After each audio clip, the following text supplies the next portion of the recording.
Vamos a iniciar nuestra clase de hoy día para desarrollar el tema que voy a poner en pantalla a continuación. Significa, el tema de hoy es la magia del valor agregado. La magia del valor agregado. Bien, nosotros hemos estado haciéndoles un seguimiento en realidad a la labor empresarial, que es la clave de todos los procesos económicos. Sin él no habría nada, sin él no habría ni luz, ni agua, ni teléfono, nada, porque él es el que pone los bienes y servicios de disposición de la gente, es el que arriesga, es el que prepara el futuro desde ahora.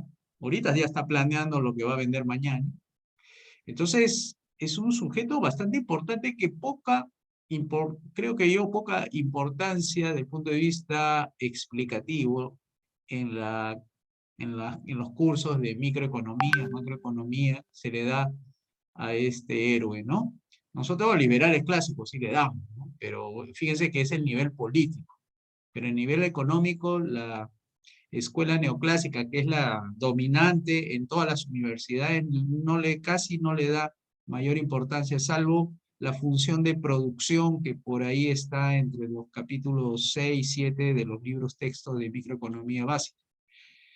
Después, no hay escuela, salvo la escuela austríaca, que sí lo hay, sí lo tiene, e incluso hay una corriente dentro de la escuela austríaca que es la que enfatiza bastante la labor. Ahí ustedes pueden entrar a los podcasts del Mises Org, donde ya han modelado incluso la forma de hacer negocios por el lado del valor agregado, que se averigua a través de las preferencias de los clientes.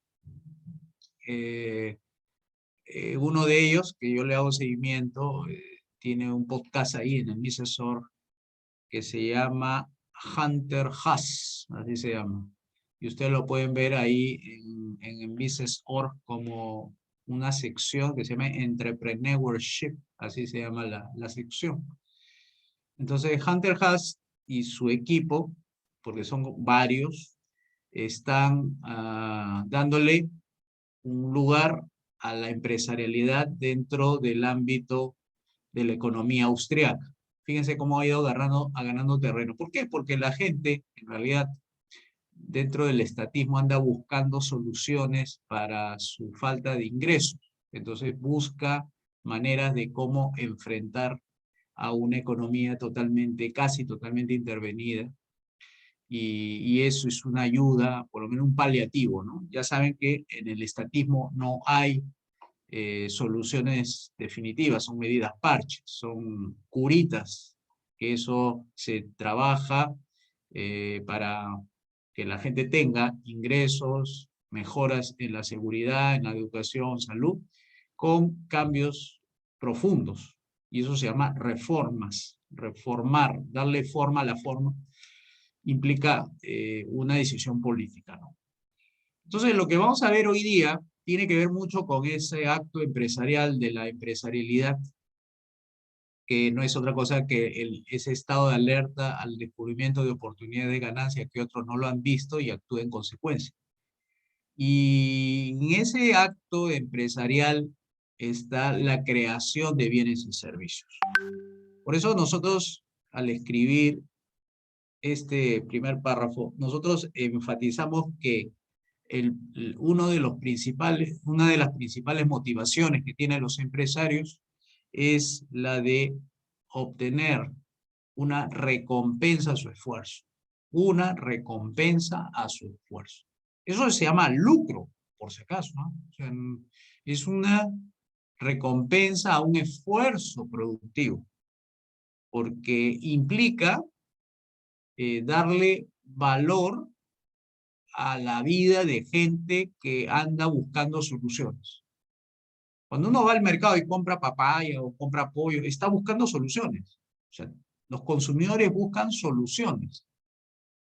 Entonces, es importante que el empresario sea un hacedor de soluciones.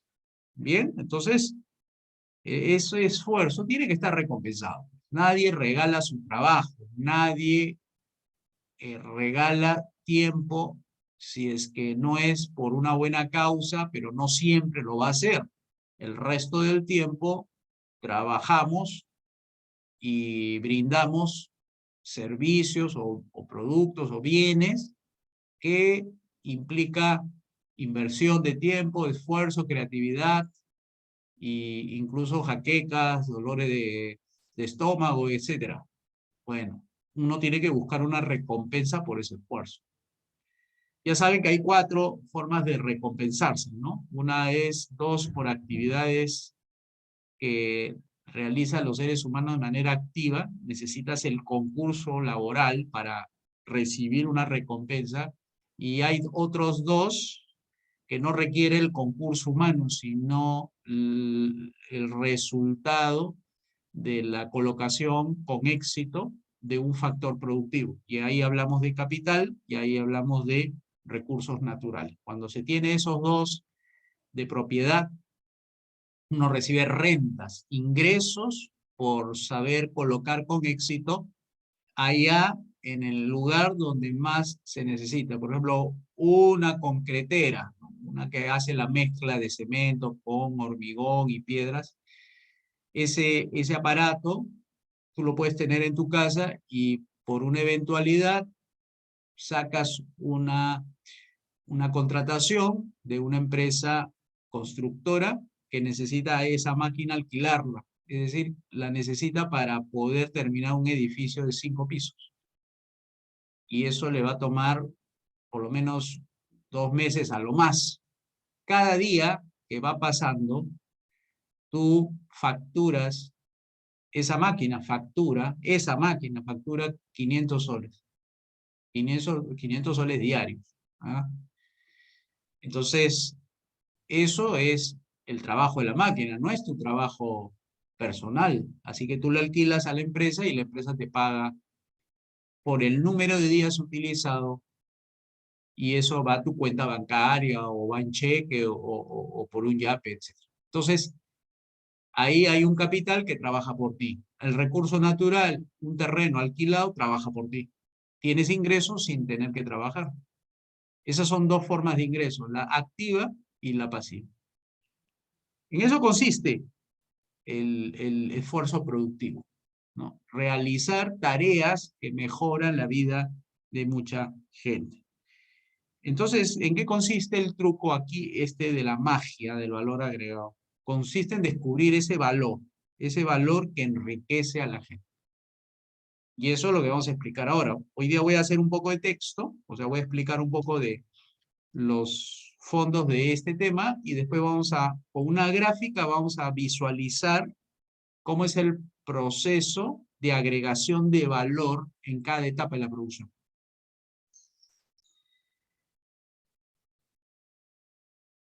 Esta producción resulta en riqueza. La producción resulta en bienes y servicios. Riqueza son todos los bienes y servicios. Riqueza no es dinero. Riqueza es algo que soluciona problemas, ¿no? Problemas alimenticios, problemas de vivienda, problemas de ignorancia, problemas de salud. Lo que hace el empresario es generar valores que van a ser luego vendidos. Valores, ¿verdad? Esta palabra valor se encuentra muy bien escrito en los textos de Ayn Rand. Ayn Rand, como saben, es una filósofa atea y con bastante éxito en la propagación de ideas neoaristotélicas. Y su éxito ha consistido en darle una base moral al capitalismo. Una base filosófica clara, y ella, para referirse a bienes y servicios, que es el lenguaje técnico de los economistas, ella le pone en sustituto la palabra valor. Dice, en el mercado se transa valores, y es cierto, son valores desde el punto de vista del que compra y valores desde el punto de vista del que vende. Y lo que se hace es transferir derecho de propiedad de valores en el cual surge el precio.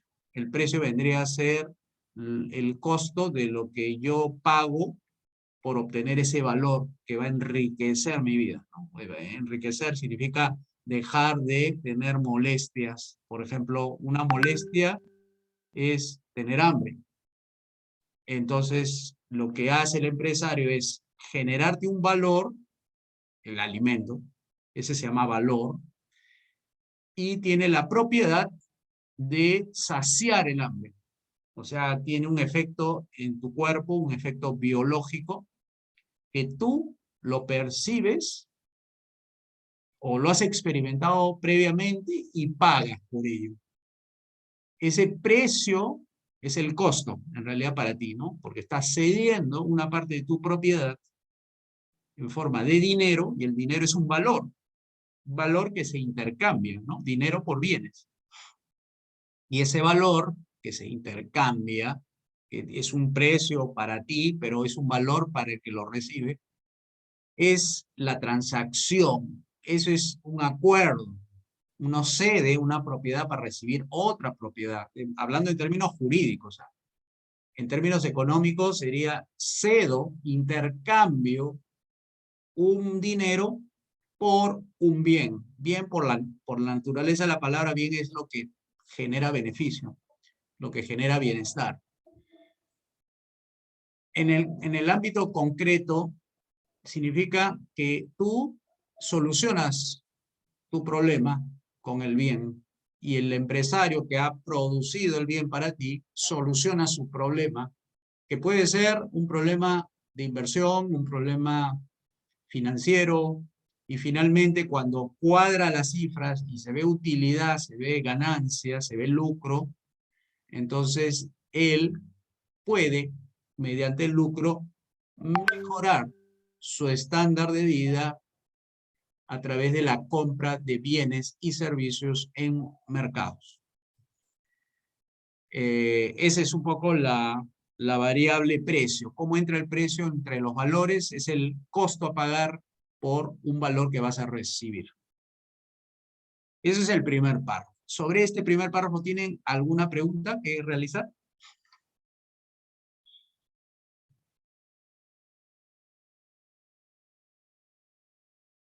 José Luis, ¿me escuchas? Sí, sí, te escucho, Diego. Sí, claro. Ya. Entonces, si hablamos del tema de valor agregado, perdón que lo diga, yo tenía una noción totalmente diferente a lo que me está diciendo, ¿no? Porque yo me acuerdo mucho que los socialistas hablan del valor agregado como que el valor que le hace lo que la gente hace, ¿no? La gente produce, porque como son de la sierra y está hecho a mano, para ellos eso tiene un valor agregado. ¿Está bien esa definición entonces? Sí, sí, tiene razón eso, porque cuando uno crea productos, o en el caso de la agricultura, ¿no? Siembra para luego cosechar. Lo que ese acto que tú has realizado, que es trabajo, esfuerzo productivo, es en el ánimo de sacar algo de la naturaleza, hay un valor agregado. O sea, tú le estás generando las condiciones al, a la planta que estás cuidando, digamos, a la patata, al papa, al choclo, lo que vaya a salir de la tierra, le estás tú, digamos, cuidando, o sea, generando un valor a futuro, porque si no hay cuidado de la planta, o sea que de forma espontánea vas a esperar que las cosas se den, aumenta el riesgo que tal cuidado de la naturaleza no sea la apropiada para cumplir con las expectativas de las personas que van a comprar ese producto agrícola. Entonces, tu esfuerzo productivo, ya vamos a ver en una gráfica, ¿no? Cómo es que la etapa donde están los recursos naturales tiene menor valor que la etapa de transformación. Es decir, qué elemento está jugando un papel vital en el esfuerzo productivo? El hombre sin naturaleza no puede obtener las materias primas. Entonces, la agricultura es de alto riesgo también. Esto significa que por más esfuerzo productivo que tú realices, pero si la lluvia no te acompaña al quehacer agrícola, entonces tus posibilidades de éxito se ven bastante reducidas, ¿no? O sea, hay mucho elemento de la naturaleza que juega ahí. Y el cuidado, o sea, el tener, el que estés cuidando la planta para que crezca el árbol y el árbol dé sus frutos, ese es el valor agregado. Mucho tiene de componente natural, o sea, la naturaleza hace su parte ahí, ¿no? O sea, tú haces una parte y la naturaleza hace otra. Es decir, no tienes el control total como sí lo tiene una industrial, ¿no? El industrial sí tiene el control total de la fábrica, tiene el control total de los trabajadores, tiene el control total de los insumos, tiene el control total de los tiempos. Pero en el caso de la naturaleza, no tienes los controles suficientes como para que ese riesgo, que a veces es alto, lo disminuyas, porque la naturaleza es una variable no controlable al 100%. Entonces, ¿hay valor agregado? Sí, pero hay poco valor agregado. No hay tanto como en el caso de la transformación de las materias primas a materias útiles, ¿no? Que lo vamos a ver dentro de un rato. ¿Otra pregunta que tengan en este párrafo?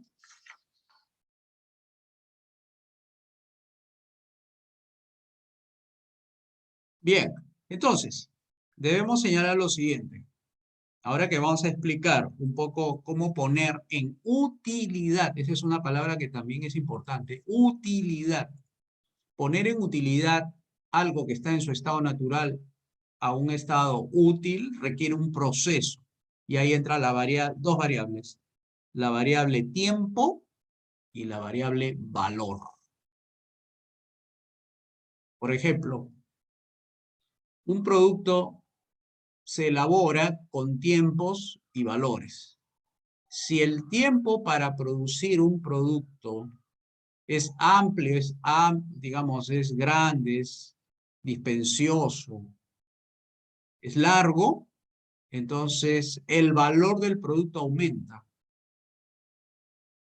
¿Correcto? O sea, fabricar un avión te toma meses, incluso años, si es que empiezas a tomar en cuenta las etapas que ahora vamos a ver. Producir un hot dog toma menos tiempo, por tanto tiene menos valor en el mercado. Si tú ves el precio de un avión, son varios millones de dólares. Si tú ves el precio de un hot dog, es varios soles. Entonces, el tiempo es un elemento importante para el tema del valor. O sea, el tiempo que ha tomado para poner en utilidad el producto. Esas son dos variables que hay que considerar en nuestro análisis del valor agregado, ¿no? Siempre el tiempo está presente en todas las decisiones, tanto de los que producen como de los que consumen. Tiempo y valor. Bien, entonces, ¿qué podemos decir que es valor agregado? Valor agregado significa poner en utilidad, ponerlo en el alcance de las personas que van a ser los usuarios o los consumidores del bien.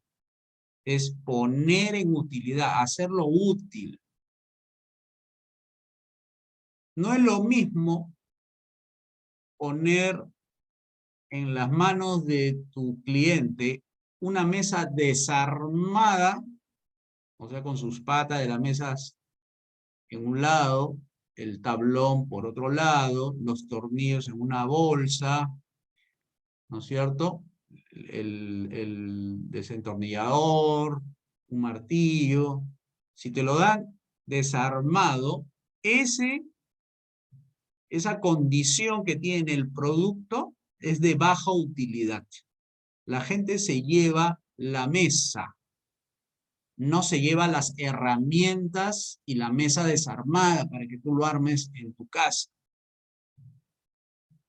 La gente quiere la comodidad, recuerden bien, la gente quiere la comodidad, no quiere la complicación, quiere la simplificación, no la dificultad.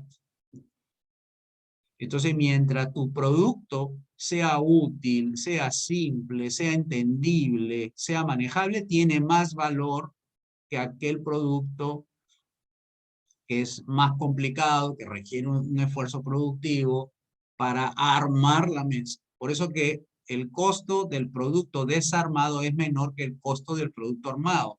¿Por qué algo que está desarmado vale menos que algo armado? Por el valor agregado. Porque cuando tú le vendes las piezas desarmadas de un objeto, tiene menor valor porque no está incorporada la mano de obra para armar el producto, para ponerlo en utilidad. Para ti no tiene mucho valor un producto desarmado porque no está listo para usar. En cambio, para los que tienen el producto armado, está listo para usar. Entonces, ustedes verán que cuando hay esas ofertas de productos que dicen el armado les cuesta 50 soles, ¿no? Te lo llevan a tu casa, pero lo arman y te dicen más 50 soles para armarlo. Entonces, ¿por qué lo pagas? Se supone que tú has comprado el producto para que te lo traigan de frente. Es porque tú has creído que el precio te pareció más barato, o sea, el costo a pagar ese producto te pareció barato y que los 50 soles adicionales para armar el producto en tu casa está justificado porque así vas a poder disfrutar, o sea, hacerlo útil para ti y así puedas tú beneficiar. Ese es valor agregado, ¿no? Cuando el producto lo llevan a tu casa y lo arman en tu presencia, ¿no? Entonces, valor agregado es poner en utilidad un bien o servicio para que esté al alcance del beneficiario final. No es la simple reunión de piezas, ¿no? Sino es que tiene que estar armado, tiene que estar distribuido y exaltado los beneficios para que tú lo percibas. Así es como te venden los productos, ¿no? El que sabe de ventas sabe lo que estoy hablando. En la venta se exaltan tres cosas, pero principalmente esta última. Primero se exaltan las características del producto. Luego las ventajas del producto. Y por último, los beneficios del producto. Este último es el que más le interesa a la gente. Pero tampoco es lo único que piensas, ¿no? En preguntar. Preguntas también por las ventajas. ¿Por qué tu producto es más ventajoso que el de tu competencia? ¿Qué tiene el tuyo que no tiene el otro? Esa es ventaja. Y característica del producto es cómo funciona, cómo acciona el producto para que genere ese beneficio. Esa es característica. Los liberales, por ejemplo, cuando hablamos de política, sobre todo los liberales que no estamos muy bien entrenados, entonces exaltamos, explicamos las características del producto. O sea, el producto es el paquete político, ¿no? De las reformas, las 5 reformas. Hablamos de las 5 reformas, hablamos de la reforma política, la reforma económica, la reforma política, de educación, salud y todo eso. Eso ya es característica, es decir, estas son las medidas, así funciona, el Estado hay que reducirlo, el mercado hay que abrirlo. Pero la gente común y corriente dice, ¿para qué es todo eso? Está tratando de encontrar el beneficio de las medidas. Y esa es la parte que más nos olvidamos los liberales. Tratamos de explicar las características cuando realmente deberíamos explicar los beneficios, que es, ¿y esto para qué? Ah, sirve para que tú puedas vivir mejor, para que tú puedas tener amplios ingresos. Y eso lo hemos ido corrigiendo en el camino. O sea, creo que si algo hemos mejorado es en exaltar los beneficios. O sea, y lo ponemos incluso hasta con cifras, ¿no? Que puede nuestros ingresos subir 20 veces para llegar a como Qatar, o que las calles estén más seguras de lo que están ahora, tipo Japón, Canadá, países muy buenos en seguridad. Es decir, ponemos los beneficios para que la gente perciba que no estamos hablando solamente de características. Ok. Entonces, el consumidor debe percibir esos beneficios. Entonces, la tarea productiva, y ahí viene la magia, ¿cómo es que algo que cuesta en su estado natural 5 céntimos se convierte al final en 40 céntimos? Y eso es lo que vamos a explicar dentro de un momento. Recurso, todo proviene del recurso natural. Es decir, el recurso natural es mandatorio. Por ejemplo, de la vaca manda el producto final. De la vaca extraes leche. De la leche sale el queso. De la leche sale el yogur. Pero de la leche no sale un auto. O sea, el recurso natural direcciona hacia dónde va el bien que tú vas a ofrecer. Del cobre sacas filamentos de cobre, cátodos de cobre, planchas de cobre. Del cobre no se saca la leche. Del cobre no se saca el petróleo. O sea, el recurso natural tiene una finalidad y lo que uno tiene que encontrar es la utilidad de esa finalidad. Es decir, si yo estoy produciendo cátodos de cobre, ¿para cuál finalidad es ese cátodo de cobre? Entonces, la finalidad viene a ser viene a ser el producto final que en el proceso se va a ir agregando valores. Porque hay etapas, fíjense bien, que para producir, por ejemplo, leche pasteurizada, pasa por una serie de etapas para producir leche pasteurizada. No es que la leche sale de su estado natural y tú lo embolsas y lo vendes de manera directa. O sea, no es el embolsado y directamente lo vendes. No, pasa por un proceso de desparasitación. O sea, la leche hay que quitarle todos los elementos que puedan enfermar el estómago del ser humano. Tiene que pasar por una serie de preservantes que se tienen que mezclar para que el producto llegue bajo un tiempo, un periodo, en las mismas condiciones, casi en las mismas condiciones como fue extraído, y no pierda sabor, no pierda olor, no pierda color, etc. Entonces, esas etapas previas es el proceso de valor agregado, las etapas de transformación que se van haciendo presentes y que se va finalmente agregando y sumado todos los valores de las etapas, sale el costo y luego tú le pones el margen y el precio final. Eso es proceso productivo. En eso consiste la aparición del valor agregado. Entonces, recuerden bien, la naturaleza condiciona la finalidad del producto. El cobre, cátodos, y se va a convertir seguro en un insumo, finalmente un auto eléctrico. El de la leche, la vaca, condiciona para que salga de las ubres la leche, el yogur, el queso y derivados. Condiciona, o sea que ya de ahí se va viendo qué más se puede hacer. Entonces, la naturaleza tiene finalidades distintas, ¿no? El cobre, la leche, el zinc, el petróleo, y así uno va encontrando elementos de la naturaleza que van sirviendo para distintos propósitos. O sea, la naturaleza no es unimodal, no es de una sola forma. Hay muchas formas que la naturaleza provee felizmente.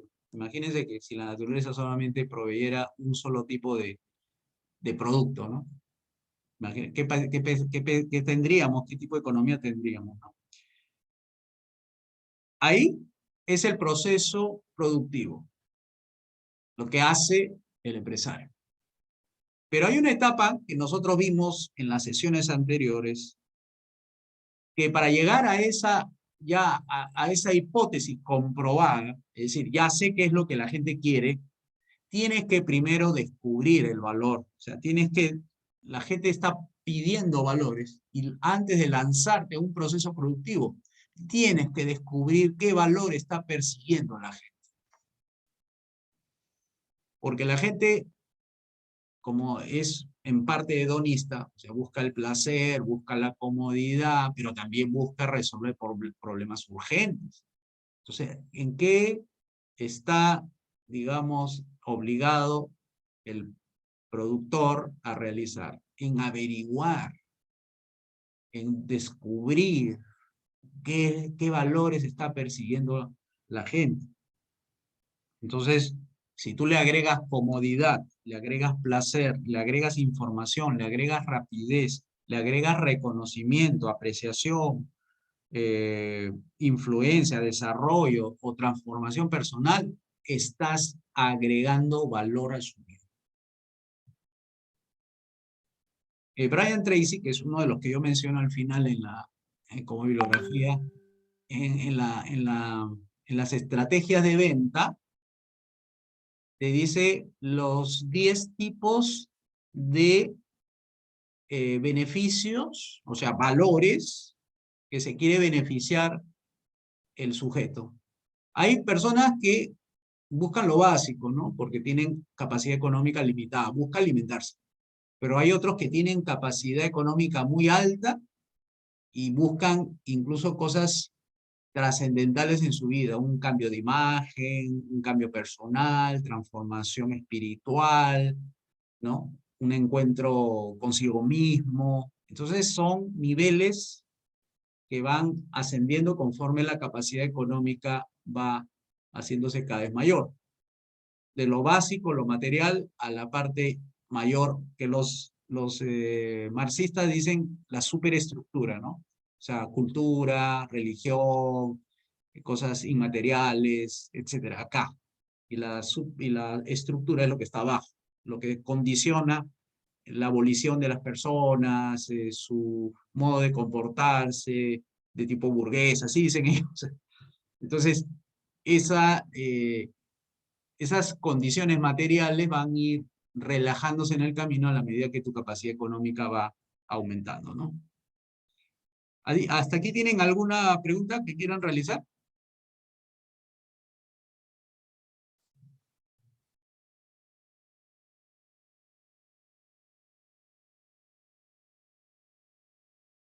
¿Está todo claro?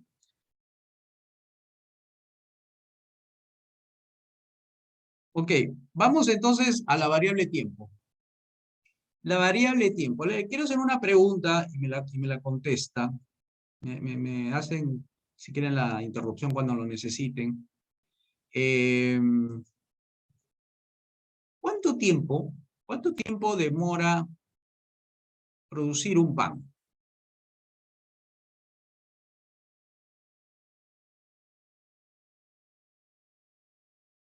8 meses según lo que hemos Ujú. leído. Sí. Exacto, has leído, felizmente has leído para contestar, ¿no? Porque naturalmente lo que nosotros vemos es del stand para adelante, ¿no? Entonces uno ve ahí atrás el horno. Ah, seguramente entonces para producir el pan, entonces tienen que calentar el horno y calentar el horno toma 1 hora y si la gente compra en la mañana tempranito el pan, supongamos 6:30, entonces más o menos tiene que estar 5:30 ya prendido el horno y alguien tiene que llegar temprano a la tienda, a la panadería y prender el horno para que esté preparado el horno para meter los panes en su estado natural. Entonces piensan, ah, ok, se abre la tienda a las 6:30 y tiene que estar el horno prendido por lo menos 2 horas antes para meterlo 1 hora antes los panes. Entonces, 4 de la mañana debe estar. Entonces, en 2 horas ya debe estar listo los panes. Eso es lo que se ve ahí, en ese lugar.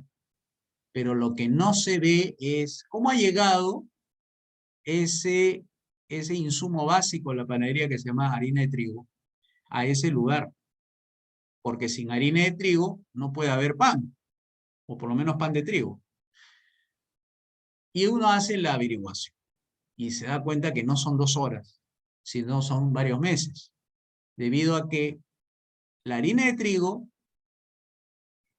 digamos, tiene procedencia a una planta que se llama trigo, y el trigo bota unos granos, y esos granos tienen que estar secos, y esos granos tienen que ser luego molidos, pulverizados, para que se convierta en harina.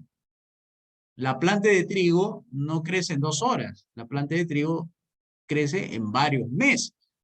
Así que el factor tiempo para elaborar un pan no es 2 horas, son varios meses.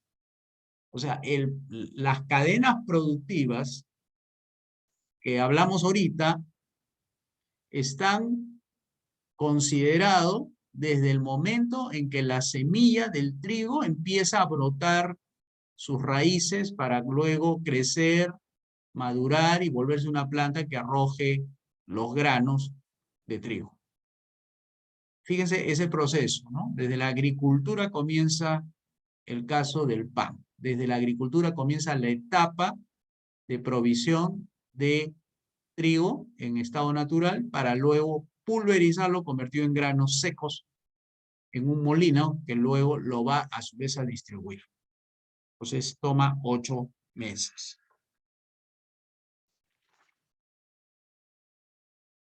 Entonces, vamos a ver a continuación cómo es esto de la gráfica para ahorrarnos los párrafos que ahí están, porque yo lo explico ahí en esa gráfica todo lo que está escrito ahí.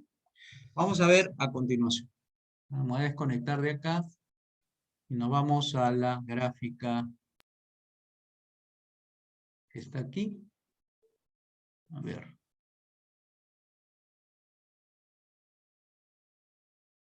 Ok. Ok, llegan a apreciar, ¿no? La diapo, ¿no?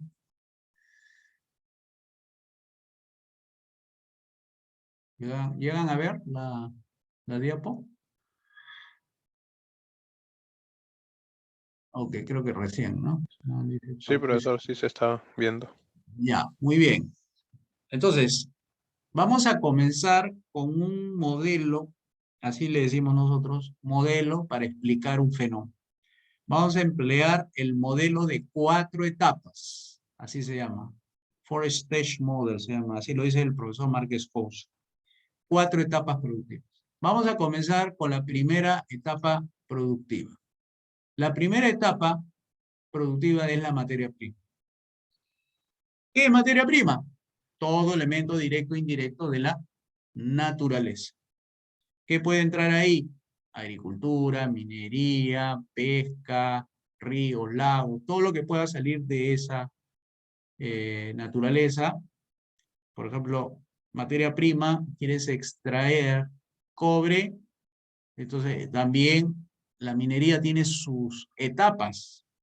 O sea, este es un modelo bastante simple, porque si ponemos tal como es la realidad, no va a alcanzar una diapositiva, hasta puede ver miles de etapas antes de que se produzca un producto, miles de etapas.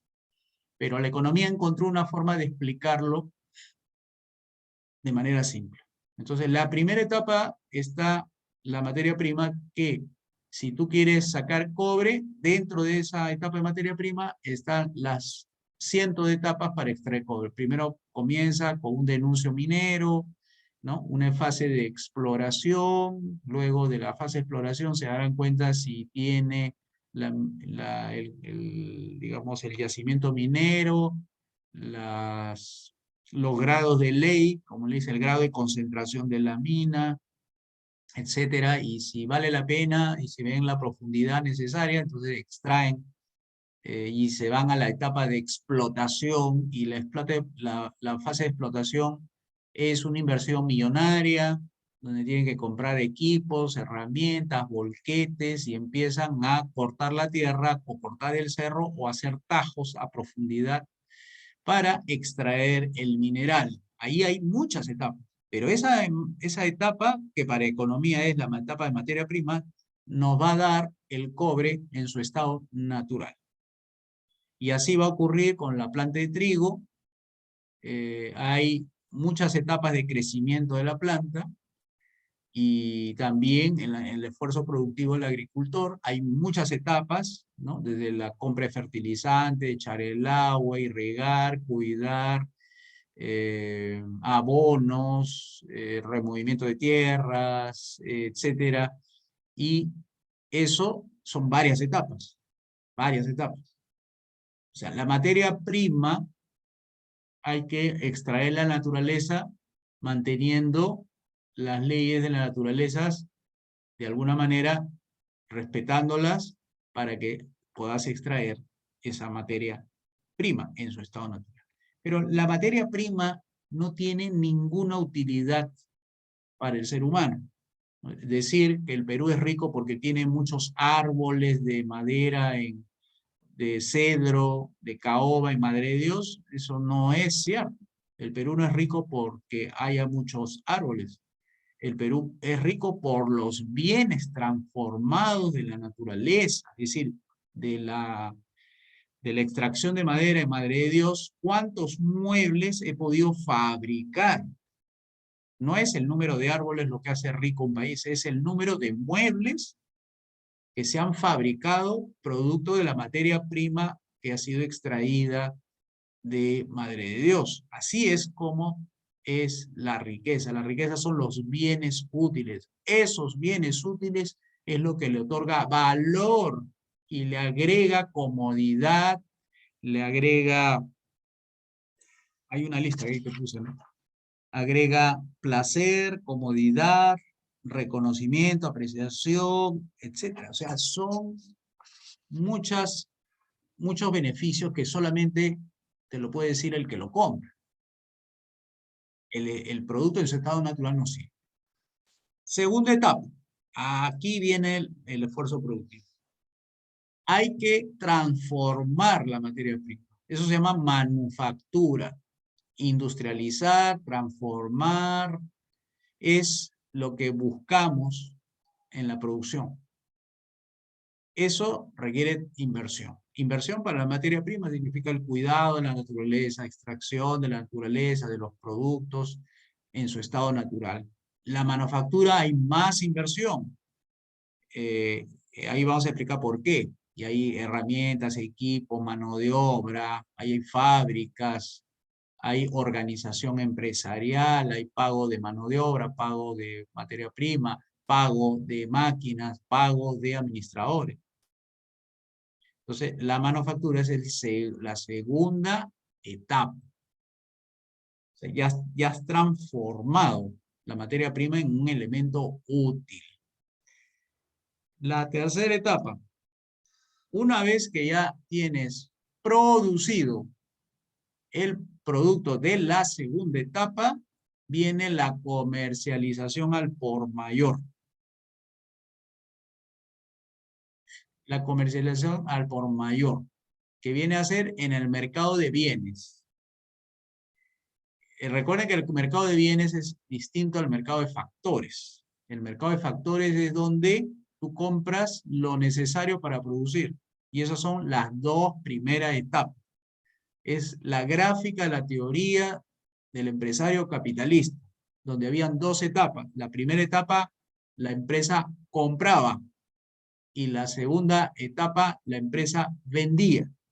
Y esa es la tercera etapa. Está en el otro mercado, en el segundo mercado donde vende la empresa. Ya la empresa comercializa en cantidades grandes, comercio al por mayor, y también comercializa en cantidades o bienes y servicios al por menor.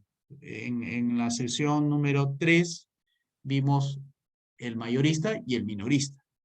Eso estaba en el mercado de bienes y servicios. El comercio al por mayor traslada lo que está en la fábrica hacia los negocios que son minoristas. O sea, saca de la fábrica para colocarlo en el mercado de bienes y servicios, donde están los clientes. Y luego termina todo en bienes y servicios al por menor. Ustedes ven cómo esa barra de materia prima es menor que la barra de manufactura. La barra de manufactura es menor que la barra de comercio al por mayor. Y la barra de comercio al por mayor tiene menor valor en términos de dinero, porque las flechas que ustedes ven hacia abajo, que es las etapas de producción, es decir, el tiempo que toma para producir, va en correlación con la cantidad de dinero necesaria para que ese producto se pueda comercializar al por menor. Por ejemplo, y ahí vamos a entrar con el valor agregado. El valor agregado creado en la segunda etapa es la diferencia entre el costo de la materia prima con el costo de la manufactura. BA es valor agregado. Ese margen que ustedes ven ahí es lo que paga el fabricante por añadirle valor a la materia prima. Es decir, cuando el comerciante al por mayor se lleve el producto manufacturado, va a pagar ese valor agregado que incurrió el fabricante al momento de transformar la materia prima. Vamos con la siguiente. Entonces, cuando el comerciante al por mayor ha comprado al fabricante el producto que transformó de la materia prima, va a pagar un valor agregado. ¿Por qué? Y ahí la pregunta es, ¿por qué pagan eso? ¿Por qué el comerciante al por mayor no se saltea al fabricante, al que hace la manufactura, y de frente le compra al propietario de la materia prima para evitarse al de la manufactura? Porque, recuerden, el comerciante al por mayor también le va a vender al comerciante al por menor con valor agregado. En otras palabras, el que va a comprar el producto final está pagando los valores agregados que ustedes ven ahí. ¿Por qué no nos salteamos y nos vamos al propietario de la materia prima y nosotros mismos hacemos la transformación y nos evitamos el comercio mayorista y minorista? Creo que adelanté algo, me parece, en la sesión anterior, pero a ver, quiero saber si están alineados al aprendizaje. ¿Por qué no nos salteamos eso?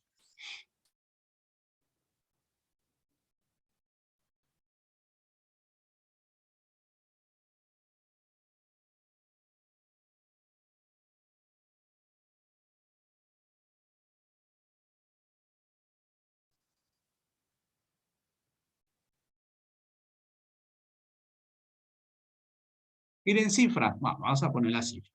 ¿Ya? Supongamos, vamos a hablar un poco del tema del pan.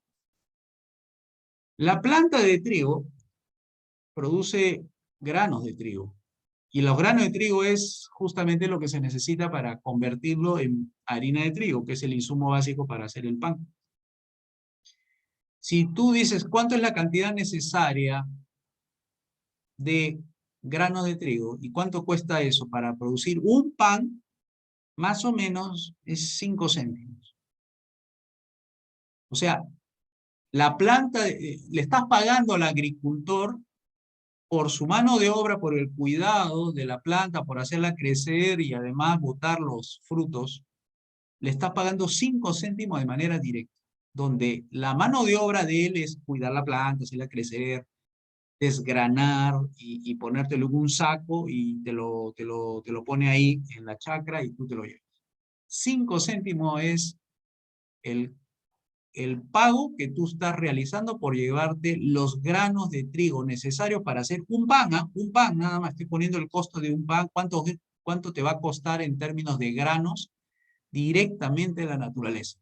Pagas 5 céntimos al agricultor. Eso es lo que necesitas para hacer con ello la harina, y que la harina es el insumo principal. 5 céntimos. Entonces, el valor agregado consiste en la segunda etapa en convertir el grano de trigo en estado natural en harina. El trabajo que hace el molino, o sea, un alicor, por ejemplo, alicor convierte en harina y la harina lo convierte en fideos, en harina de trigo, etc. Le agrega 5 céntimos al costo de los granos de trigo necesarios para producir la harina necesaria que te va a permitir a través de esta elaborar pan. Esa es la segunda etapa. La gente compra harina de trigo, el usuario final compra harina de trigo. No, la gente compra pan. O sea, esto no le sirve ni la planta de trigo ni la harina de trigo. No ha cumplido todavía el proceso productivo con terminar y decirle, aquí está, señor, aquí está su producto, aquí está lo que usted está esperando de valor agregado. No, todavía tiene que pasar por un tercer proceso, que es el pan al por mayor. Todavía de la fábrica no se puede vender una unidad. Recuerden que el fabricante no vende una unidad, vende lotes. Entonces, ¿cuánto paga digamos, el distribuidor al fabricante de pan? Le está pagando 10 céntimos. O sea, el cliente del fabricante de harina de trigo le está pagando 10 céntimos. Al licor le está pagando 10 céntimos al fabricante de harina de trigo. ¿Por qué le paga 10 céntimos por la harina de trigo? Ah, porque lo va a utilizar para fabricar como insumo para elaborar pan al por mayor. Entonces le está comprando al fabricante de harina de trigo a 10 céntimos la cantidad de harina necesaria para fabricar un pan, una unidad de pan francés, digamos. Ahora que ya tiene eso de ahí, los 10 céntimos, lo que va a hacer el fabricante de pan al por mayor es darle valor agregado. Es decir, la gente no compra harina de trigo, sino compra pan. Y en este caso las van a hacer las tiendas. Pan al por mayor, entonces va a decir, deme una cantidad de panes para venderlo a mis clientes finales. Entonces le va a comprar por cada pan, le va a pagar 10 céntimos. El pan, digamos, la harina de trigo, luego se va a transformar en pan al por mayor y se lo va a vender a 20 céntimos a los minoristas. Es decir, ahora lo que tiene que hacer es el pan al por mayor, venderlo a 20 céntimos a las tiendas de pan al por menor. O sea, ahí está el pan de molde, ya empaquetado. En la unidad, o el pan francés, la unidad, que se lo vende al consumidor final a 40 céntimos. ¿Quién entonces está pagando todo esto? ¿Por qué el consumidor final está pagando todos los valores agregados de la etapa de producción? ¿Por qué lo paga? A ver, ¿quién me puede contestar? Porque de esa forma no tiene que asumir todas las funciones intermedias para que llegó a darle el pan. Si yo compro el trigo, no hago nada con eso. Y no sé hacer pan desde el trigo, ¿no? ¿Qué está suprimiendo? O sea, si yo me evito todo lo del centro, estaría evitando pues la producción de harina de trigo, el pan al por mayor, el hacer el pan, transformar la harina de trigo a pan, pues eso también involucra un proceso, ¿no? Y después la distribución y todo, o sea, yo ¿Qué te tendría estás que evitando? ir a conseguir el trigo y el trabajo de llevar el trigo a convertirlo hasta pan, que ni siquiera sé cómo se Tradúcelo haría. en qué En tiempo, ¿no? estás... Tiempo Tiempo y y también algo importante, comodidad. Porque tú no vas, o sea, aparte de trabajar en tu casa, aparte de ir a tu casa y si tienes hijos, tienes que estar atendiéndolos. Además, si estás estudiando, tienes que hacer tus tareas. Además, encima te gusta ver novelas o películas, etcétera. por hacer estas tareas de la de arte de fabricante de trigo, de fabricante de harina, fabricante de pan, estarías dedicándole un tiempo que deberías estar descansando y aprendiendo y dedicándole tiempo a tu familia, estarías sustituyéndola por estas incomodidades, estos tiempos que tú lo podrías estar utilizando de manera sustituta en otras cosas que para ti son más valiosas, como estar con tu familia, como estudiar, como ver películas, estar descansando y todo eso. Te suprimes las incomodidades, las molestias que te ocasionarían ponerte a fabricar pan para ti mismo. Entonces, ¿qué importa? Pago 40 céntimos sabiendo de que la planta de trigo tiene los granos necesarios que a mí me sirve para hacer mi pan y son 5 céntimos. ¿Qué importa? Me pago 35 céntimos. ¿Qué importa? 35 céntimos que en el camino yo sé que ha ido acumulándose los valores agregados. Esa misma lógica lo tiene el fabricante, el distribuidor, dice, ¿no? En vez de que el distribuidor mayorista ponga una fábrica y él mismo fabrica el pan para evitarse al fabricante de la harina de trigo y ya tener dentro de su propiedad los molinos necesarios para tener la harina ya lista para él y evitarse esos 10 céntimos, lo que está haciendo es evitarse otro dolor de cabeza, porque ya si el dolor de cabeza de mover un negocio de distribución al por mayor es toda una complejidad, coordinar con todos los actores necesarios para hacer andar el negocio y el negocio internamente tiene sus propios problemas, el pagar esos 10 céntimos te suprime de tu cabeza un dolor de cabeza de administrar otro negocio que es la fabricación de harina de trigo.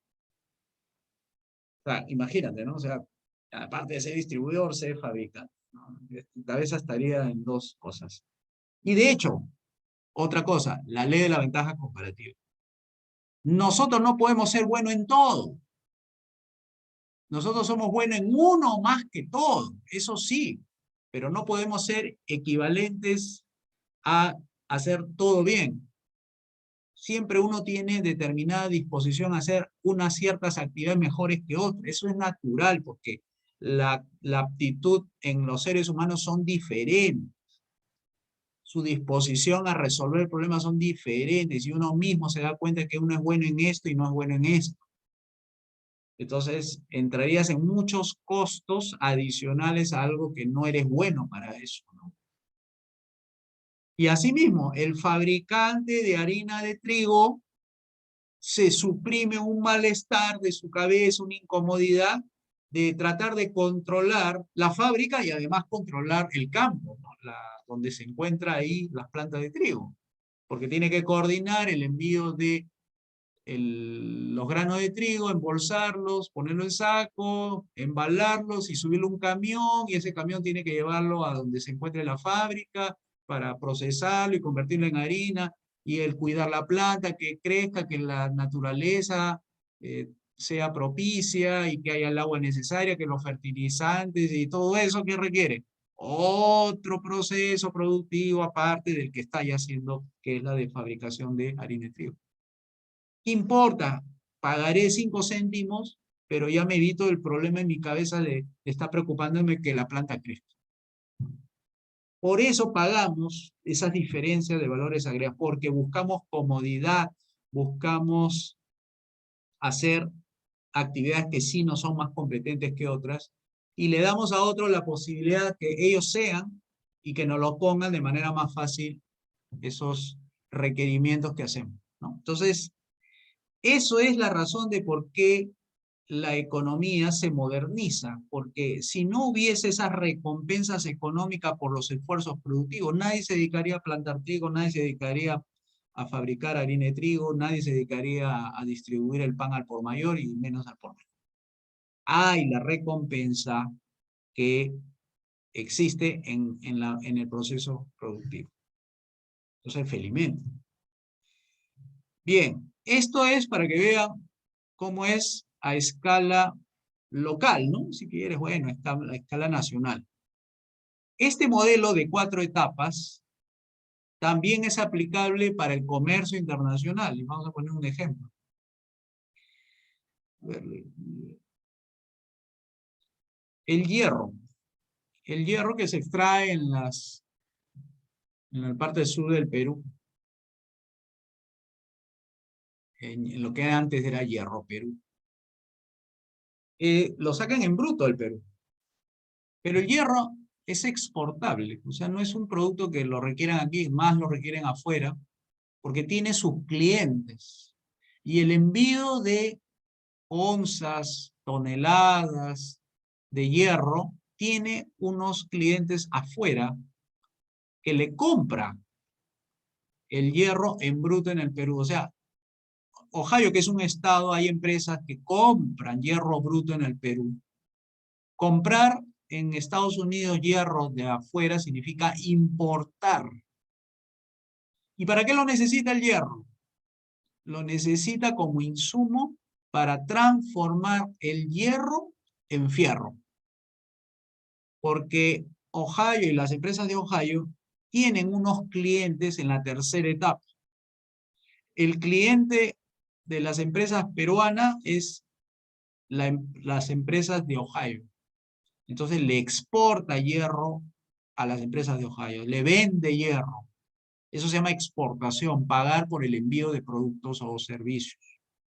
Luego el fierro es exportado porque la combinación de hierro con carbón te da elasticidad al fierro. El fierro es un metal que es elástico, el hierro es como la galleta, si lo dobla se quiebra. ¿Y para quién está dirigido ese insumo llamado fierro? Para un cliente que se llama el fabricante de automóviles al por mayor que se encuentra en Corea del Sur.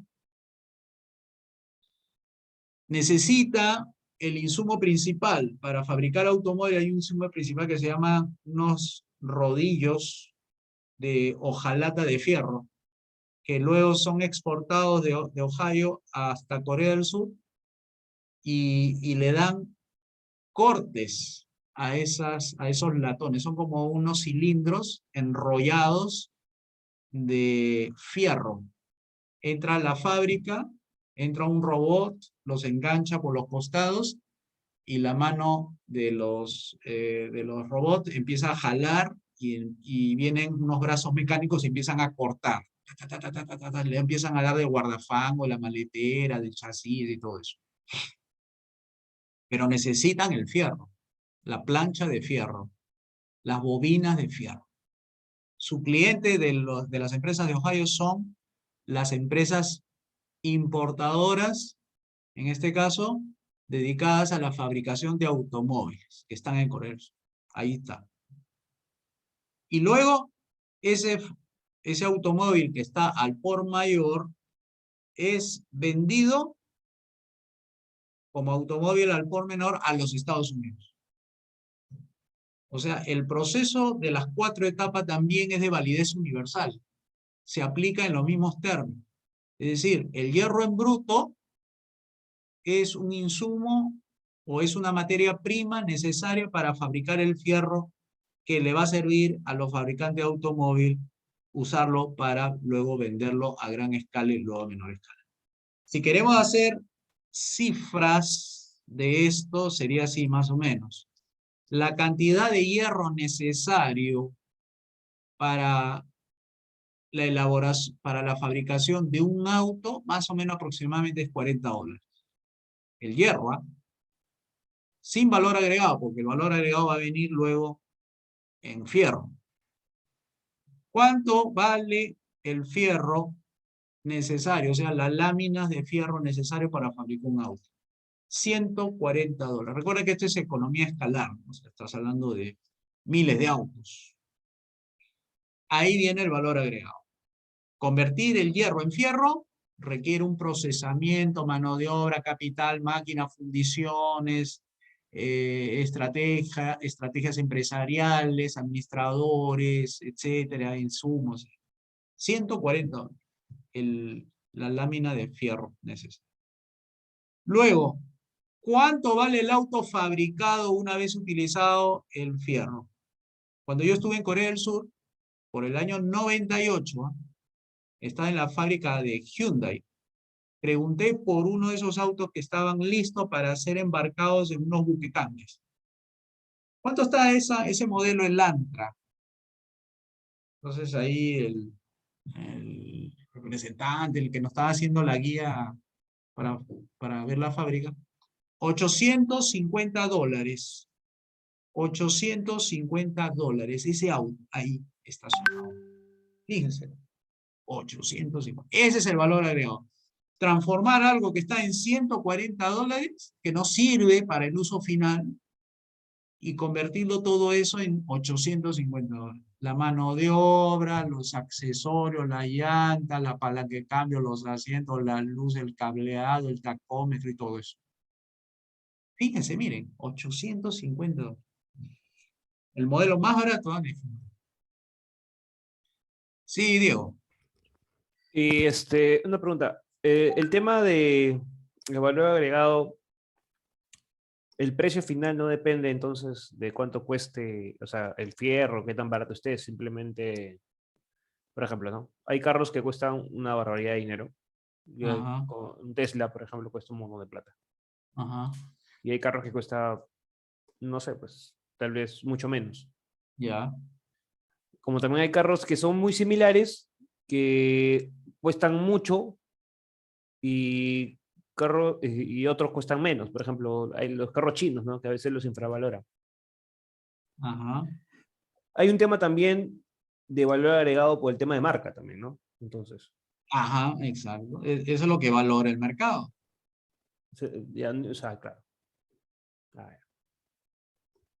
Entonces, cuando tú ves al final qué queda, dices, uy, algo que está en $850, luego es vendido en Estados Unidos, $7.000. Ah, transporte, aduanas, impuesto general a las ventas, impuesto a las importaciones, comisiones de los vendedores, los pagos que realizan las tiendas por el alquiler de sus locales, pago de mano de obra, de los vendedores, bonificaciones, todo. Ah, de algo de 850 se transforma en 7.000.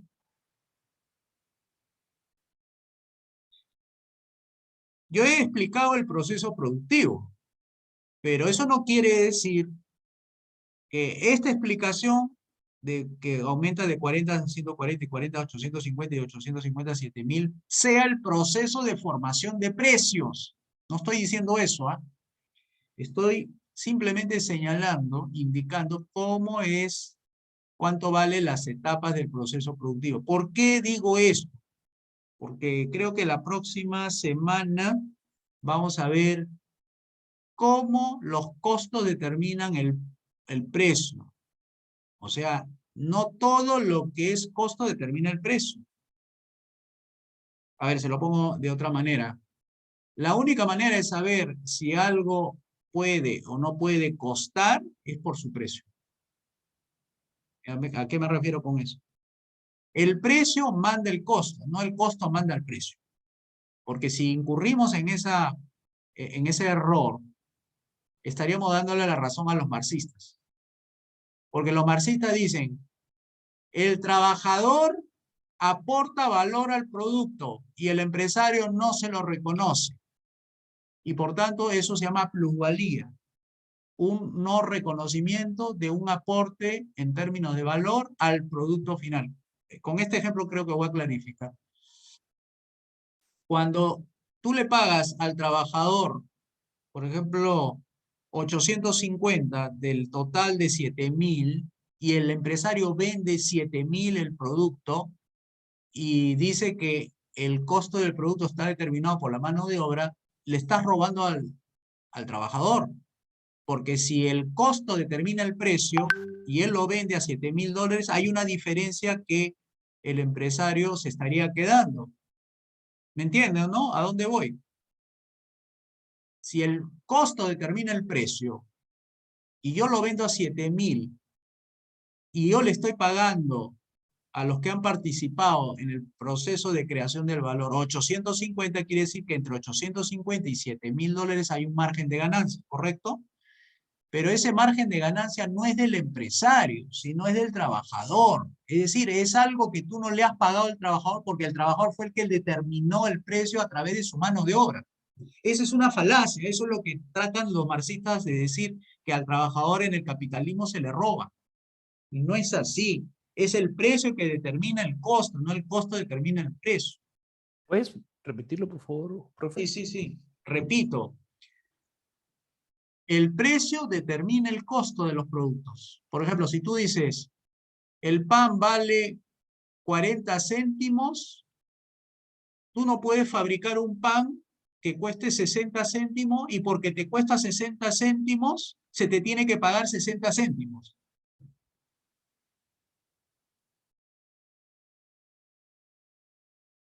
Quien determina finalmente el precio ni siquiera es el empresario, sino el consumidor.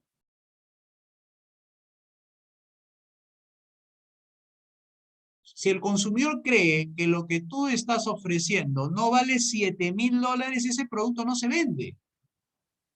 Porque él valora menos de lo que está pagando.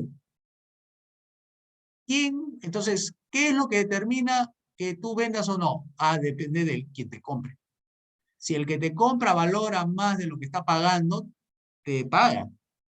Pero si lo que vale es menos de lo que estás pagando, no paga. Y no se vende ese producto y ese producto no tiene valor para el que lo va a comprar.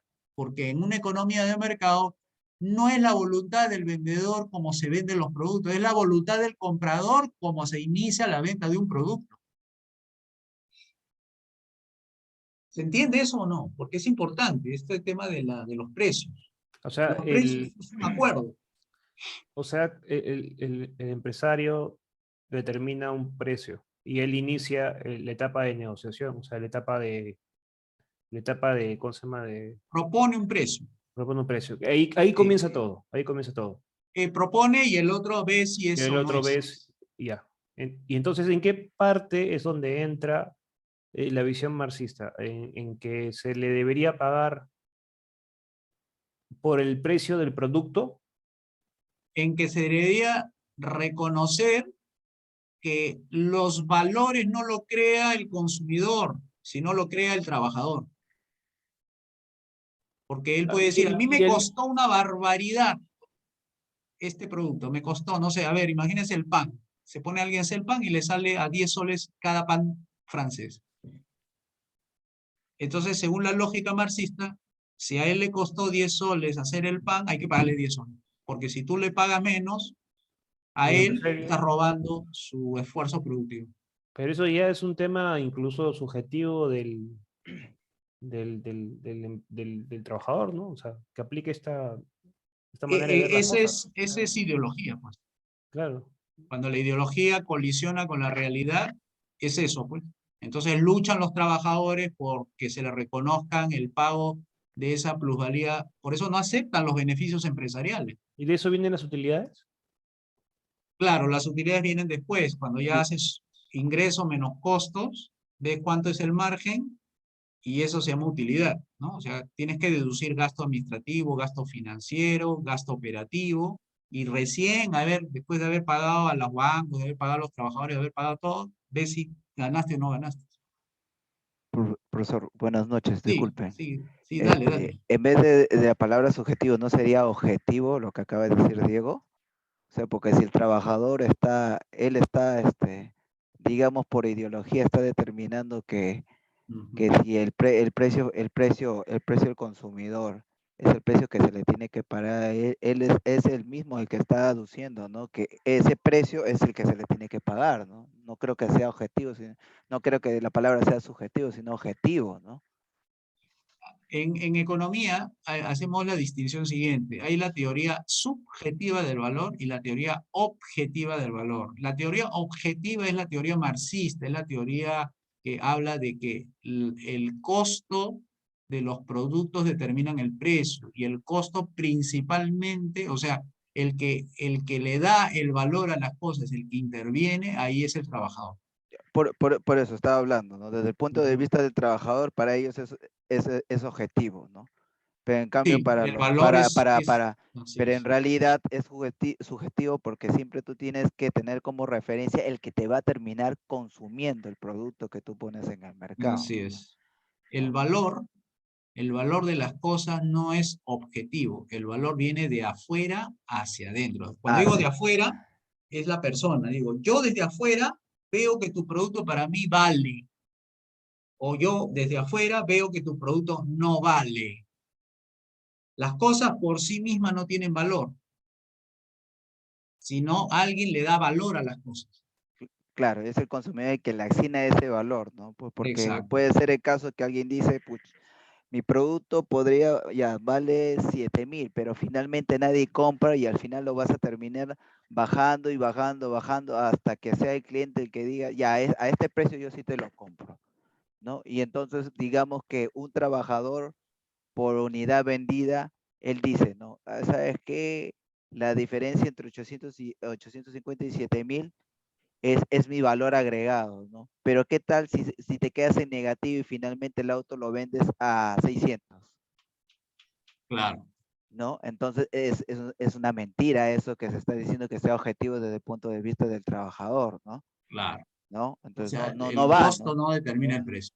Y por Claro. eso es el fracaso también de tantos empresarios, por ejemplo, trabajadores del Ministerio de Cultura, ¿no? Porque yo veo que ellos tienen sus productos y siempre dicen que es un tal precio. Y al Ujú. final nadie les vende y se necesita ser subvencionado por el Estado. O sea, el Estado subvenciona, o sea, por el Estado por favorecer esa ideología prácticamente lo subvenciona, porque en realidad ese Claro. producto para el mercado no sirve, ¿no? Que en Ujú. serio eso no sabía, que, o Sí, sea que claro, a pesar que el agricultor se va de pérdida, el Estado le termina subsidiando esa pérdida, ¿así es? a veces, sí. A veces compra papa el gobierno para hacer, por Para que ejemplo, no quiebre el agricultor. sí, que yo sepa, sí. No sé, José Luis. Ahí vas a primero a escucharlo a Tirso porque tiene la mano levantada Ya, hace un momento. Sí, Tirso. Sí, es claro, profesor, ¿no? Es lo que usted dice, ¿no? Aunque quien no conoce mucho diría más bien, el libre mercado o la economía actual es objetivo, la forma de determinar el precio y la marxista es subjetivo. Pero no, es subjetivo porque en realidad el libre mercado justamente indica eso, ¿no? Un mismo producto con un mismo costo de producción tiene diferentes precios. Esa es la Ujú. realidad, ¿no? Así Inclusive es. por temas promocionales o de repente para quemar inventario hueso, el empresario puede ofrecer descuentos, promociones y baja su precio, ¿no? O sea, al final el mercado es quien decide, ¿no? Sí, y hay casos así bastante eh, emblemáticos porque dicen así, ¿no? Basta que el polo le pongas una etiqueta de Nike, siendo el polo del mismo lugar de origen, ¿ah? Uno tiene Nike y el otro Casa Marujita, ¿ya? Le pones tú la etiqueta Nike, es la misma tela de gamarra ahí salida, pero uno es Nike y el otro es Casa Marujita. Y la persona cuando se pone el polo Nike se siente diferente a que cuando se pone el polo tienda Marujita. Siendo el mismo material, siendo de la misma procedencia de la fábrica. Y Pero eso el hecho trae de que ya le has condición puesto la también, etiqueta cambia todo, para que vean la exactamente. subjetividad del tema, ¿no? Y el tema de la marca es un tema grandísimo, pues, ¿no? Y se ve el costo de Le producción de levantas un ahí y los audio. precios se disparan. Exacto. O también El hay casos valor de, agregado, el reconocimiento y todo eso. Ahí quien me puede dar razón creo que es Johnny. Sí, Johnny, te escuchamos. Sí, profesor, lo que determina el precio es el valor de utilidad, ¿no? Del consumidor, pues, ¿no? Y él es el que finalmente, por Claro, que eso, determina, pues. por eso Por eso que se dice que es subjetivo, pues, ¿no? Pues subjetivo de la persona, pues, claro. la persona Objetivo es es la que cuando, dice, claro, ah, me objetivo es parece, cuando, no me parece. Hay claro, dos conceptos que nunca deben mezclarlos, o sea, no es lo mismo. Una cosa es valor y otra cosa es precio. Yo valoro, por ejemplo, el auto. Yo lo valoro claro, en ese auto, el Antra de Hyundai, yo lo valoro en $18.000, por ejemplo. claro, ahí Me estás, lo venden a 7.000, me dice, el precio es 7.000, yo me lo llevo. claro, Una ahí ganga, ¿no? por eso que se dice que es subjetivo, pues, ¿no? Claro. Determina pues el precio, pues, la utilidad, Sí. pues, ¿no? Que le da el Claro, consumidor. Pues. porque el costo del intercambio, es decir, para llevarme ese carro, el Antra que me encanta, ¿cuánto tengo que pagar? 7.000.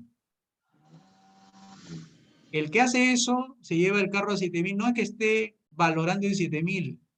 Como la valoración es subjetiva, los 7.000 es el costo a pagar, es el precio a pagar, pero él valora más de esos 7.000 porque él se está interiorizando de que él estando dentro del auto va a llevar a su familia, van a estar paseando por la playa, tiene unos viajes programados, además el carro le parece bonito, por lo tanto puede impresionar a su jefe, le puede incluso hacerse amigo, puede irse al club donde va el jefe y eso le puede significar un aumento de sus ingresos, o sea, el tipo ya está volando con todas las posibilidades que puede tener a partir de un auto de 7.000, todas sus oportunidades, toda su escala subjetiva empieza a entrar en su cerebro diciendo, estas son mis posibilidades, estas son mis oportunidades, yo pago 7.000 por eso. O sea, el beneficio de obtener el auto es mayor a 7.000 dólares. Pero es subjetivo, o sea, él no lo puede expresar en cifras, pero sí sabe que valora más que el precio a pagar. Profesor Tapia, Sí, te escuchamos. a ver, perdón. Pero eso no quita que de todas maneras el que que de alguna u otra forma previa a un seguimiento, un muestreo o respaldado con un cuestionario, preguntas, el empresario finalmente trata de aproximarse a ese valor subjetivo que te puede imponer el consumidor, ¿no? Y finalmente hace un precio, lanza un precio de salida, por decirlo así, ¿no? ¿Es correcto eso? Claro, por ejemplo, dice así, ¿no? Estas personas están dispuestas a pagar 7.000 dólares.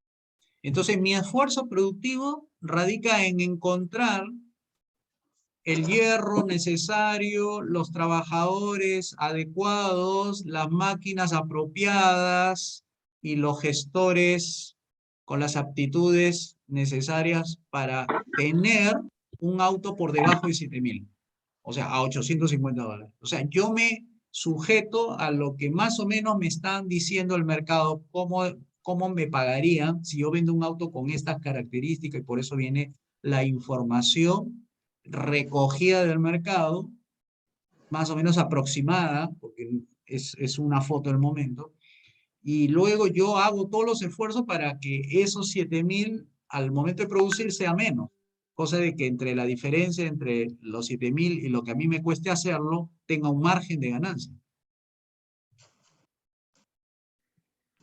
Correcto. Entonces, o sea, primero viene el trabajo de gabinete, por decirlo así, ¿no?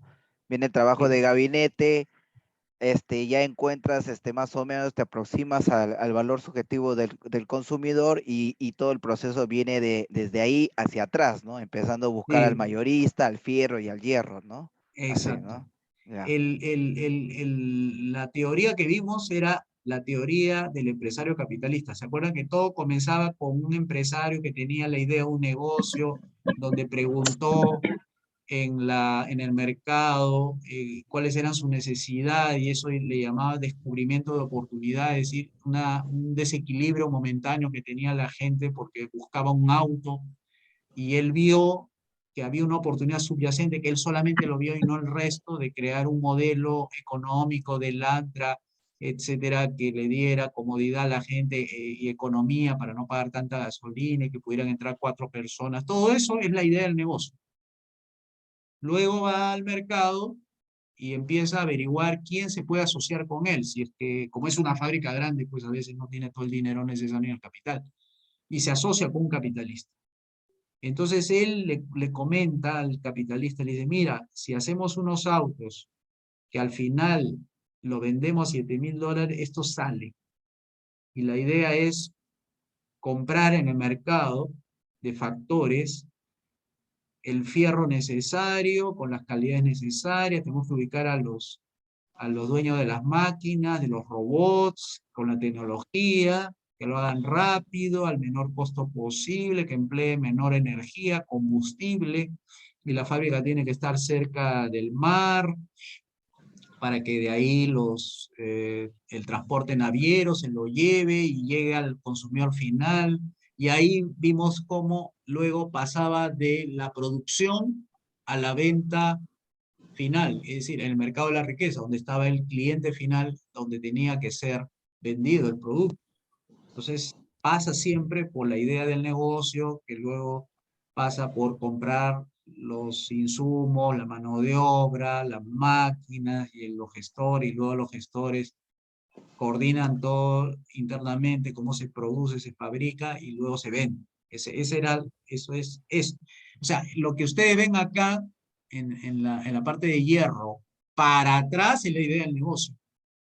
O sea, para que haya determinado el hierro, el fierro, todo, es que ha habido dentro de cada etapa personas con la mentalidad empresarial diciendo, yo ya sé que si exploro y determino que hay hierro en bruto en el Perú, ya tengo el cliente, que el cliente es las empresas de Ohio, ¿no? Es decir, mi cliente es el cliente que está en Ohio, que quiere fierro, y yo le voy a vender el hierro, el insumo, porque esa es la etapa productiva. O sea, hasta ahí vendría a ser el empresario que determina que debe venderle a un cliente el hierro porque lo necesita para luego mezclarlo con carbón y sale el fierro. Ese es empresario. O sea, el señor que está en la etapa 1 es tan empresario como el de la etapa 2. El de la etapa 2 también hay empresarios, al igual que la etapa 3. Lo que pasa es que el de la etapa 3, el empresario no es empresario productor, sino es empresario comercializador de productos ya terminados, en escala mayorista. Y luego viene el empresario de productos llamado comerciante minorista, que también es un empresario, que ha determinado mercados en Estados Unidos, donde ya sabe dónde se puede ubicar las tiendas, los concesionarios para vender ese auto, ¿no?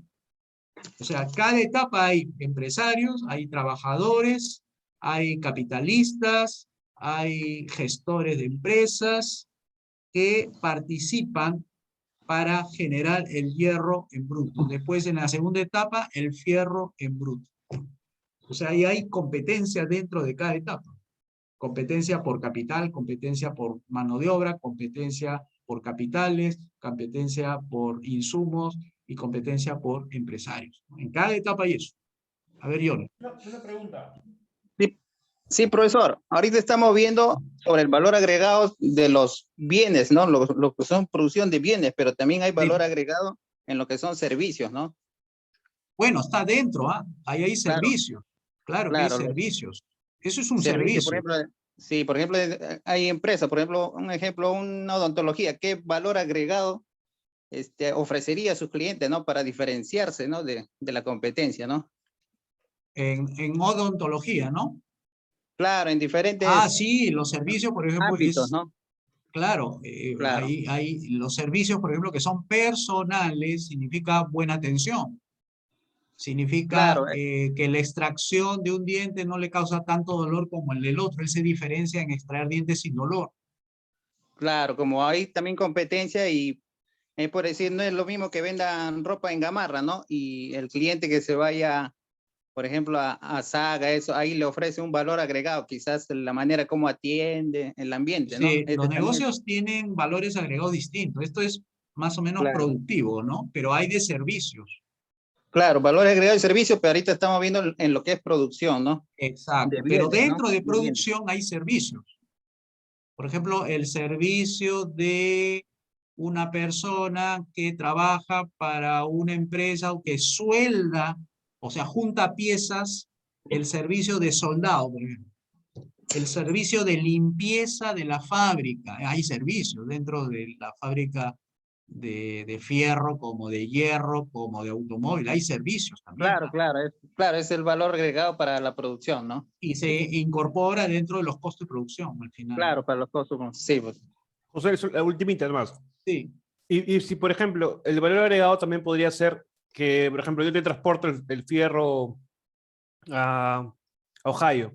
¿Sabes qué? Yo también, si yo te ofrezco un seguro por pérdida por desastres naturales, ¿eso también se le podría considerar un valor agregado? Sí, claro, claro, sí, hay eso, pues. O sea, los $140 incluyen los gastos de transporte, los gastos de seguro, los gastos financieros, la mano de obra, el capital, etcétera. Sí, por supuesto, sí.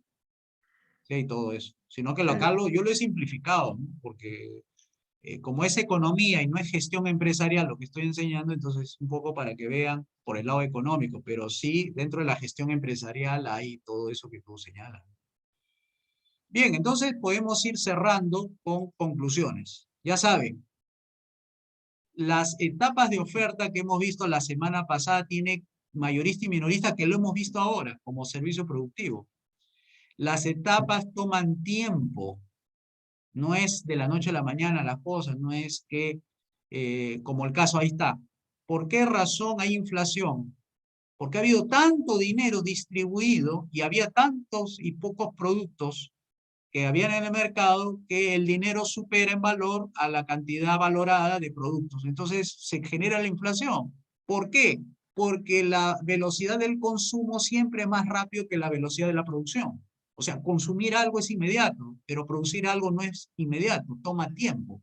Y eso es lo que genera inflación, es esa desincronización entre dinero y producción. Tercero, a medida que las etapas avanzan, se agrega más valor. O sea, no es lo mismo el valor agregado de 40 que el valor agregado de 140. La de segunda etapa es mayor que la de la primera etapa. Ese se refiere el punto 3. El punto 4, el modelo es de EPA, se llama estructura productiva agregada, tiene validez también universal. No es solamente verlo aquí en el distrito, verlo aquí en el Perú. También, como hemos señalado, se puede extrapolar y explicarlo en términos internacionales, en forma de comercio internacional. Y por último, la competencia y la cooperación son evidentes en cada etapa. Es decir, si la etapa 1 no colabora, no coopera con la etapa 2, el fabricante de fierro no va a tener fierro porque el de la etapa 1 no quiso cooperar para que le enviara el hierro a sus fábricas. Igual, si los trabajadores dentro de la fábrica de las fundiciones de hierro no coopera con el dueño del negocio, no va a tener que exportar el Perú hierro para otros países. También hay competencia. No es que solamente hay una empresa de hierro en el Perú, hay varias, como también hay varias de fierro a nivel mundial. Se requiere también competencia y también cooperación. O sea, el mercado no es solamente competencia, también es cooperación. Si no hay cooperación, no hay estos resultados productivos de cada etapa. Se requiere la cooperación, se requiere que el consumidor pague, se requiere que el transportista transporte, se requiere que coopere también el empresario con el consumidor para darle los productos que anda buscando. Es decir, es un mundo de cooperación. Todo se divide en el trabajo para cooperar. Eso es la conclusión última, ¿no? Competencia y cooperación son evidentes en cada etapa. Bien, hemos llegado entonces al final de la sesión de hoy día, donde hemos aprendido que hay detrás de los valores agregados una suerte de desconocimiento, de cierta magia ahí que lo mueve a la gente a apreciar, ¿no? De toda esta complejidad de la producción que no es como parece ser. Ya, el pan se produce del horno a la ventanilla, ¿no?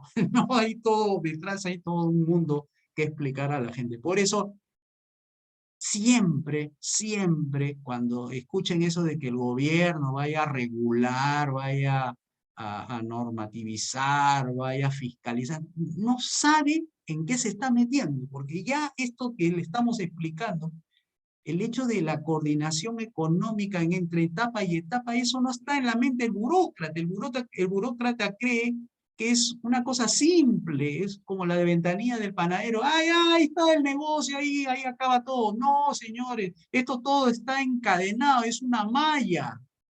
No es una cadena, es una malla que si tú jalas el hilo, se empieza a correr hilos por todos lados. O sea, una cadena de comercialización de hierro hacia fierro, hay mucha gente involucrada como negocios, como proveedores, como trabajadores, como empresarios, consumidores, que están en cada etapa y todos están entrelazados. Acá lo hemos simplificado, porque así tiene que ser, ¿no? La enseñanza siempre simplifica las cosas. Pero no sé, el gobierno cuando se mete a regular, a controlar, fiscalizar, no saben qué se mete, desconoce, por eso le salen mal las intervenciones, eso lo decía el profesor Mises. Todo diseño de intervención siempre causa problemas y consecuencias no deseadas, y es el camino hacia el socialismo, ¿no? Porque va a requerir más control para lograr los objetivos que quiere justamente perseguir. Bien, entonces ahí lo dejamos. Y que tengan unas buenas noches y nos vemos el próximo miércoles a las 7 aquí en la Trinchera Tecnológica. Muchas gracias por estar acá. Listo, profesor. Buenas noches. Gracias, profesor José Luis. Gracias, Buenas noches. profesor. Buenas noches. Buenas noches. Muchas gracias. Muchas gracias, profesor. Hasta luego. Hasta luego.